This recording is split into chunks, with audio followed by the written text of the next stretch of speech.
Hello ताईनो, मी तुम्हाला आज एक सूर्यदेवाची पूजा दाखवत आहे। आता नेमकाच मार्गशीर्ष महिना संपला आहे आणि पौष महिना सुरू झाला आहे। या पौष महिन्यामध्ये सूर्यदेवाचे उपास केले जातात। ते उपास दर रविवारी ते उपास असतात। बऱ्याचशा बायांना हे उपास माहिती आहेत, पण नवीन लग्न झालेल्यांना काहींना माहीत नसते। त्यामुळे मी म्हणलं थोडीशी थोडीशी उपासाबद्दल माहिती सांगते। हे बघा, व्रत सुरुवात करण्याच्या अगोदर दर रविवारी हे असं ताट घ्यायचं। ह्या ताटामध्ये हे शेंगा, हे हरभरे, हे एक फळ घ्यायचं, एक काकडी घ्यायची, अजून ह्याच्यामध्ये गाजर असतं, बोरं असतात। जे घरामध्ये होतं तेवढंच मी घेतलं, बाकीचं तुम्ही म्हणजे नसलं तरी पण घेऊ शकता। जे घरात आहे ते घेतलं तरी पण चालतं।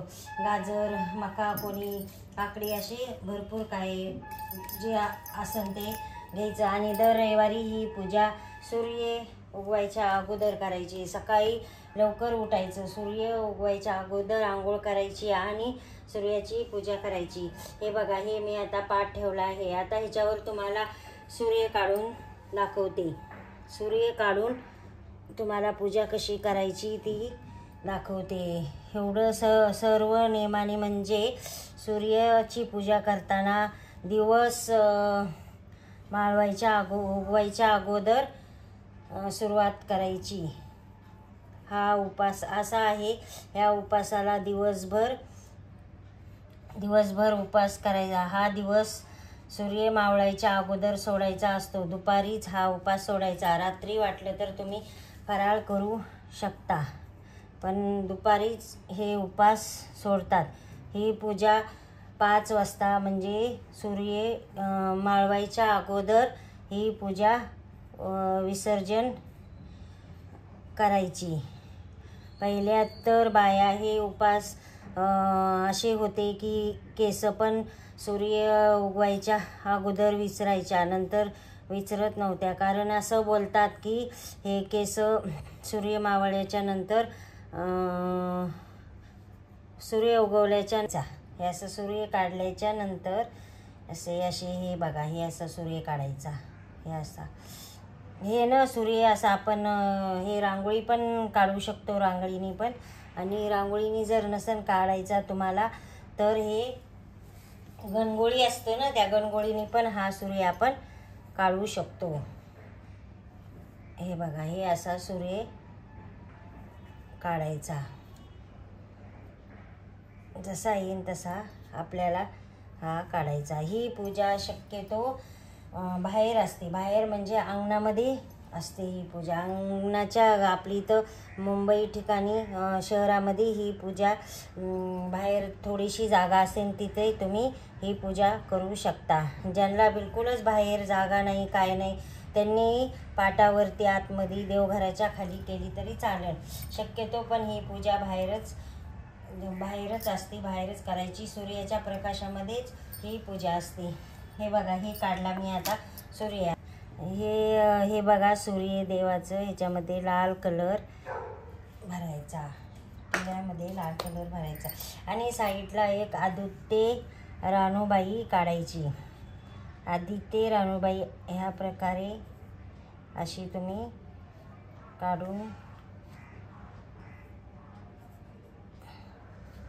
सर्वात प्रथम हे बघा, आता दिवा लावून घ्यायचा।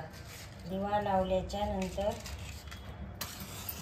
असा दिवा लावून घ्यायचा। सर्वात अगोदर पूजा कोणतीही सुरू करताना अगोदर दिवा लावून घ्यायचा। नंतर हे बघा, हळदी कुंकू सूर्याला वाहून घ्यायचं, आदित्य रानूबाईला पण वाहून घ्यायचं। त्याच्यावर हे तीळ आणि तांदूळ आहेत, हे बघा, तीळ आणि तांदूळ हे सूर्यावरती टाकायचे। आणि हे आपण जे फळ आहे ते असं साईडला ठेवायचं। हे 5 फळं, हे बघा, काकडी, हे 5 फळं कोणचे पण आपण जे पदार्थ आहेत ते कोणचे पण ठेवू शकतो। हे याच्यामध्ये गाजर, बोर, हे असं, हे शेंगा, हे सूर्यदेवाला हे बघा दूध ठेवायचं। दूध निरसं असलं तरी चालतं आणि तापलेलं असलं तरी पण तुम्ही घेऊ शकता।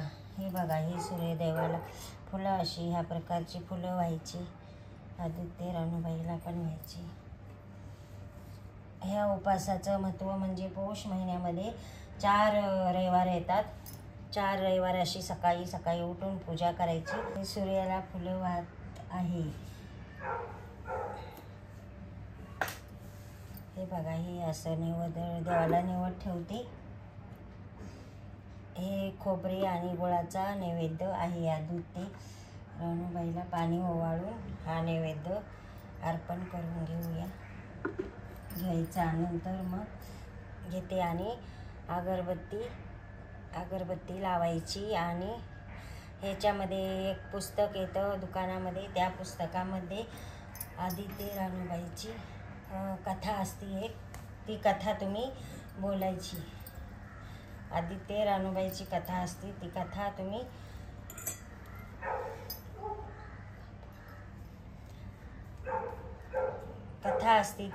तुम्ही वाचून घ्यायची. जर तुम्हाला कथा वाचायला वेळ असला तर लगेच वाचून घ्यायची. आणि ती कथा झाल्याच्या